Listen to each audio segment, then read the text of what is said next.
Assalamu alaikum to the class. How are you students? I hope you all are fine at home. Now we start our period of English. Open your books. Our unit is Wonderful Pakistan. Today our work is on page number 62 and the topic is Grammar Focus, in which we discuss about common noun and proper noun. 3 class, what are the common nouns and what are the proper nouns? Common noun क्या होते हैं पहले हम ये discuss करते हैं. It is a word that refers to a common person. ये ऐसा लफ्ज़ है जो कि इशारा करता है कॉमन पर्सन की तरफ यानी आम इंसान की तरफ, एन एनिमल जानवर की तरफ, आ प्लेस जगह की तरफ और अ थिंग किसी चीज़ की तरफ यानी किसी आम पर्सन, प्लेस और थिंग और एनिमल की तरफ जो इशारा करता है वो हमारा कहलाता है कॉमन नाउन. कॉमन मीन्स आम, तो आम चीज़ की तरफ जो इशारा है वो हमारे क्या कहलाता है common noun. Examples are girl, cat, chair, pencil and room. 3 class में आपको एक एग्जांपल देती हूँ, इससे आपको ज़्यादा समझ में आएगा कि कॉमन नाउन होते क्या हैं. ठीक है, अब फॉर एग्जांपल अब आपकी गर्ल्स की क्लास है आपके स्कूल में, ठीक है, और बाहर से टीचर आती हैं और आपसे पूछती हैं क्या ये गर्ल्स की क्लास है. ठीक है, वो कहती हैं गर्ल्स की क्लास है, तो जो गर्ल्स बैठी हैं तो वो क्या होंगी कॉमन, क्योंकि उन्होंने लड़कियों के बारे में पूछा है. लेकिन ऑन द अदर हैंड अगर वो आकर आपसे ये पूछती हैं कि क्या ये आलिया की क्लास है, क्या ये आयशा की क्लास है, यानी किसी भी गर्ल का नेम यानी कि पर्टिकुलर का गर्ल का नेम यानी ख़ास लड़की का जो नाम है वो लेकर बुलाती हैं और कहते हैं कि ये इसकी क्लास है, तो वो क्या होगा प्रॉपर नाउन होगा, यानी वो ख़ास नाउन होगा, ख़ास नाम होगा. तो गर्ल्स की क्लास क्या होगी कॉमन, लेकिन अगर वो नाम ले लेती हैं आयशा का, आलिया का, तो वो क्या होती है प्रॉपर नाउन. ठीक है, इसी तरह एग्जांपल है कि अगर जैसे आप पढ़ रहे हैं, ठीक है, आपको टीचर कह रही हैं कि आप बुक्स ओपन करें. ठीक है, अब टीचर ने कहा बुक्स ओपन करें, तो क्या हो गई कॉमन. लेकिन अगर टीचर कहती है आप इंग्लिश की बुक्स ओपन करें, आप उर्दू की बुक्स ओपन करें, कि एक पर्टिकुलर ख़ास सब्जेक्ट का नेम लेकर टीचर आपको कहती हैं कि आप इंग्लिश की बुक ओपन करें, उर्दू की बुक ओपन करें, तो वो आपकी क्या होती है ख़ास नाउन होगा, प्रॉपर नाउन होगा. लेकिन अगर टीचर कहती हैं कि बुक्स ओपन करें, वो हमारा क्या होगा कॉमन नाउन. Understand 3 class. ख़ास चीज़ का नाम, ख़ास जगह का नाम, ख़ास जो है पर्सन का नेम वो हमारा प्रॉपर नाउन. लेकिन अगर वही आम चीज़ का नाम, आम जगह का नाम, आम पर्सन का नेम होगा तो वो क्या रहेगा कॉमन नाउन. ठीक है, the examples of proper noun are Allama Iqbal, Lahore. देखिए अल्लामा इकबाल एक शायर है ना, यानी कि वो एक ख़ास इंसान थे, तो वो हमारे क्या होंगे प्रॉपर नाउन. लाहौर. इसी तरह जो सिटी है, अगर हम कहें सिटी अकेला सिटी हो तो वो हमारा क्या कहलाएगा कॉमन. लेकिन अगर सिटी का नेम उन्होंने प्रोमिनेंट करके बताया लाहौर, तो ये क्या होगा प्रॉपर नाउन. इसी तरह K2 पहाड़ी जो है वो पर्टिकुलर है, यानी प्लेस का नेम है, एक ख़ास जगह का नाम है, तो वो क्या होगा प्रॉपर नाउन. Understand 3 class. और एक ख़ास बात प्रॉपर नाउन की ये होती है कि जब हम इसको राइट करते हैं तो फर्स्ट वर्ड जो इसका कैपिटल होता है. ठीक है, जैसे अल्लामा इकबाल का ए कैपिटल है, इकबाल का आई कैपिटल है, लाहौर का एल कैपिटल है, K2 का K कैपिटल है. इसी तरह जो भी हम वर्ड राइट करेंगे, नेम राइट करेंगे, पर्सन का, प्लेस का, थिंग का, तो वो हमारा क्या होगा कैपिटल होगा. ठीक है, now we start our activity. I hope you understand what are the common noun and proper noun. The next activities items are Sunday, one mosque, camera, house and bag. अब यहाँ पर हमने ये बताना है कि कॉमन नाउन है या प्रॉपर नाउन है. ये इन्होंने पिक्स दी हुई हैं और हमने यहाँ पर लिख के बताना है कि ये चीज़ जो है, ये जगह जो है, ये क्या है कॉमन नाउन है या प्रॉपर नाउन है. ठीक है, संडे है, ठीक है, ये क्या बताया उन्होंने संडे. अब इतवार का दिन. अब इतवार का दिन अगर हम यहाँ पर होता कि डे, अकेला डे होता और हमें ना बताया होता कि ये कौन सा दिन है, तो हमारा क्या होना था ये कॉमन होना था. लेकिन उन्होंने हमें बता दिया कि ये संडे है यानी इतवार का दिन है, तो वो क्या हो गया खास. तो यहाँ पे क्या हम राइट करेंगे प्रॉपर, PRO PER पर प्रॉपर, राइट है like this. And next is यहाँ पे देखें एक तस्वीर में एक मस्जिद बनी हुई है. 3 क्लास आपने ये मस्जिद देखी है अपने कहीं इर्द गिर्द अपने शहर में? नहीं, क्योंकि ये तो ख़ास मस्जिद है, बादशाही मस्जिद है. ठीक है, तो ये क्या है ख़ास है, तो ये यहाँ पर हम क्या राइट करेंगे प्रॉपर नाउन. इसी तरह देखें ये कैमरा है. कैमरा क्या है कॉमन है या प्रॉपर है? कैमरा तो आम चीज़ है का नाम है ना.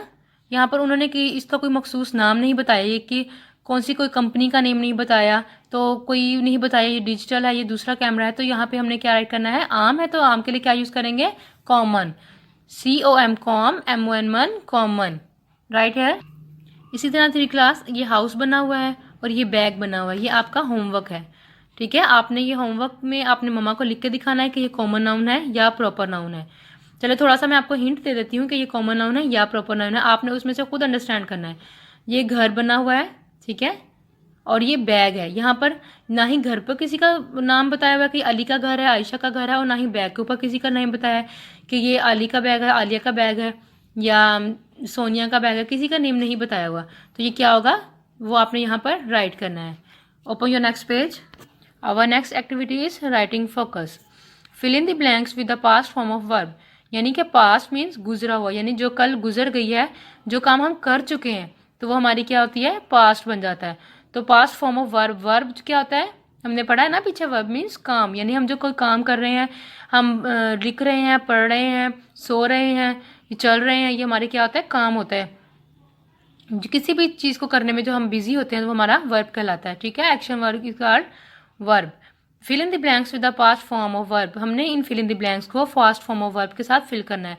अब हमें ये तो फॉर्म ऑफ वर्ब दी हुई है, ठीक है, ये हमें फॉर्म ऑफ वर्ब दी है, टॉक एंड टॉक्ड, इसमें से हमने चूज करना है कि इसमें से पास्ट कौन सी है, ठीक है। Adam dash to his cousin on Skype, Adam यानी क्या कर रहा है, टाक कर रहा है कि टाक कर रहा है, यानी दोनों का मतलब क्या होगा, यानी वो बातें कर रहा है।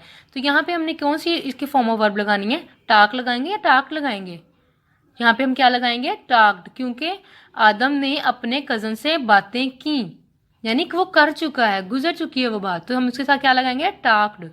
ईडी हम लगाए के साथ हमने उसकी क्या बनाई, पास्ट फॉर्म ऑफ वर्ब बनाई, ठीक है। यहाँ पे right here talked and tick on talked. And the next is all the girls dash in poem,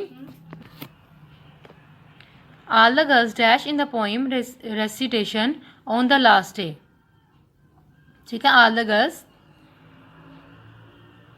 यानी कि यहाँ पर क्या आएगा, तमाम लड़कियों ने इन द पोइम, पोइम की यानी कि नज़म की, recitation on the last day उन्होंने पढ़ी, पार्टिसिपेट या पार्टिसिपेटेड, यहाँ पर हमने क्या किया था, ईडी लगाया था और हमने उसकी पास्ट फॉर्म ऑफ वर्ब बनाई थी। तो यहाँ पर भी हमने क्या करना है, ईडी वाली फॉर्म जो है यहाँ पर राइट करेंगे, पार्टिसिपेटेड। सो राइट है and tick the participated. The next is everyone dash happy, feel और फेल्ट, ठीक है। एवरीवन उन्होंने महसूस किया या कर रहे हैं, तो यहाँ पे क्या राइट करेंगे, फेल्ट, टिक ऑन फेल्ट, उन्होंने खुशी महसूस की। I dash a letter yesterday, I dash a letter yesterday, write और wrote, यानी कि उन्होंने ख़त लिखा, यानी कि वो लिख चुके, तो उस यहाँ पे हम क्या राइट करेंगे, wrote, tick on wrote। Pakistan dash into being on 14th अगस्त, कम आएगा या केम आएगा, ठीक है। यहाँ पे हमने क्या राइट करना है, केम, टिक ऑन केम। 3 क्लास, अब आपने जो हमने टिक लगाए हैं इनको आपने इन फिल इन द ब्लैंक्स में राइट करना है और अपनी मम्मा को लिख के दिखाना है, ठीक है। ये काम आपने लाजमी कंप्लीट करना है। Our period is over, take care and फी अमानिल्लाह।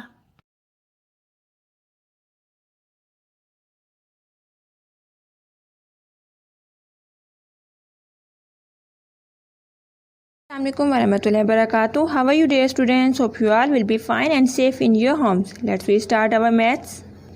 Dear students, first of all manage your page. Page manage करने के लिए आपने डे और डेट राइट करनी है। What is day today, day is Wednesday, आपने इस साइड पे वेडनेसडे राइट करना है और दूसरी साइड पे आपने डेट राइट करनी है 29 अप्रैल 2020। 29 राइट करके उसके ऊपर TH राइट करना है, 29 अप्रैल 2020। डियर स्टूडेंट्स, आज का हमारा टॉपिक है शेप्स। शेप्स का मतलब क्या होता है, शेप्स का मतलब होता है अशकाल या शक्ल, ठीक है। ये हमें शेप्स दी गई हैं और हर शेप का एक नेम होता है, ठीक है। जैसे आपने कल जो शेप्स पढ़ी थी, हम पहले उसे रिवाइज कर लेते हैं, ठीक है बेटा। कल हम लोगों ने ये वाली शेप्स पढ़ी थी। ये फर्स्ट हमारे पास है सर्कल, फिर स्क्वायर, फिर ट्रायंगल, फिर रेक्टेंगल, ठीक है। ये 4 शेप्स आपने पढ़ी थी और याद भी कर ली थी। अब हमने क्या करनी है, नेक्स्ट शेप देखनी है कि कौन कौन सी हैं, ठीक है बेटा। अब हम नेक्स्ट देखते हैं। नेक्स्ट हमारे पास है पैरेललोग्राम, ठीक है। अब ये किससे निकली है? पैरेलल से। पैरेलल का मतलब क्या होता है? पैरेलल का मतलब होता है मसावी होना, बराबर होना, इक्वल होना। ठीक है, अब ये देखिए इसकी ये साइड इस साइड की इक्वल है और ये नीचे वाली साइड इसकी ऊपर वाली साइड की इक्वल है। ठीक है, इसलिए इसका नाम है पैरेललोग्राम। जिस तरह से रेक्टेंगल था, रेक्टेंगल में साइड्स क्या होती हैं? बिल्कुल सीधी होती हैं, लाइंस जो होती हैं बिल्कुल सीधी, लेकिन ये जो डायग्राम है ये थोड़ी सी तिरछी बनेगी, थोड़ी सी टेढ़ी होगी। ठीक है, अब सेकंड हमारे पास है रोम्बस। ठीक है, ठीक है, रोम्बस में क्या है? स्क्वायर शेप तो है, लेकिन स्क्वायर शेप में ये होता है हमारी जो लाइंस होती हैं बिल्कुल सीधी होती हैं, और स्क्वायर शेप में हमारी क्या थी? एक लाइन दूसरी लाइन के इक्वल थी। अब रोम्बस में भी यही है कि हमारी जो एक लाइन है, मतलब एक साइड है दूसरी साइड के इक्वल है, इसकी 4 साइड्स इक्वल होंगी। ठीक है, पैरेललोग्राम में इसकी 4 साइड्स इक्वल नहीं होंगी। ठीक है, इसकी आमने सामने वाली जो लाइंस है ये इक्वल होंगी और ये वाली सामने वाली लाइंस इक्वल होंगी, जबकि रोम्बस में क्या है? इसकी 4 साइड्स जो हैं वो इक्वल होंगी। ठीक है बेटा, लेकिन ये स्क्वायर शेप में होती, स्क्वायर शेप में है, लेकिन ये थोड़ी सी तिरछी होती है, यानी टेढ़ी करके हम इसे ड्रॉ करते हैं। ठीक है बेटा, अब इसी तरह से हमारे पास थर्ड है काइट। काइट तो आप लोगों ने देखा होगा ना किस तरह से होता है। काइट की जो ऊपर वाली 2 लाइंस होती हैं ये इक्वल होती हैं और नीचे वाली जो 2 लाइंस होती हैं ये इक्वल होती हैं। ठीक है, इसकी भी 4 साइड्स होती हैं, लेकिन इसकी ऊपर वाली 2 साइड्स इक्वल होती हैं और नीचे वाली 2 साइड्स इक्वल होती हैं। ठीक है बेटा, अब देखें इन तीनों की 4 साइड्स हैं, इसकी साइड्स इक्वल नहीं होती, इसकी साइड्स इक्वल होती हैं और इसकी साइड्स इक्वल नहीं होती। ठीक है, अब इसी तरह से आपने तीनों के डायग्राम्स को ड्रॉ करना है, इनके नेम राइट करने हैं, इनको अच्छी तरह से इनके स्पेलिंग्स भी याद करने हैं, अच्छी तरह से इनको याद कर लेना है और इनमें कलर्स भी करने हैं। ठीक है बेटा, टेक केयर, अल्लाह हाफिज़।